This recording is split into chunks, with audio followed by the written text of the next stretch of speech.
এই গাছটা হচ্ছে পরগাছা। এই গাছটার উপাদান হলো লিভার কোনো ক্ষতিকার থাকলে লিভার পরিষ্কার করব, লিভার ফাংশনে কাজ করব, এবং কি গ্যাস্ট্রিক থাকলে গ্যাস্ট্রিকের ভালো উপকার করে।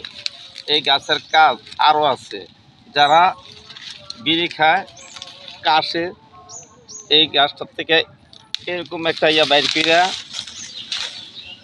যারা এইভাবে শুইলা যখন করব,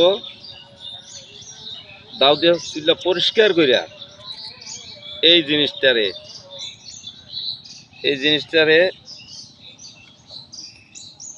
অত সেচু করে নাইলে মনে করো যে চুলা পরিষ্কার করে চাবাইয়া খাইলে কাশও দূর হয়ে যায়।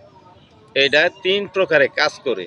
এটার গুণাগুণ হলো এটার নাম হচ্ছে পরগাছা। আরেক নাম বান্দিরাওয়ালা কইলেও অনেকেই চিনবে। বান্দিরা হলা না, বান্দিরাওয়ালা।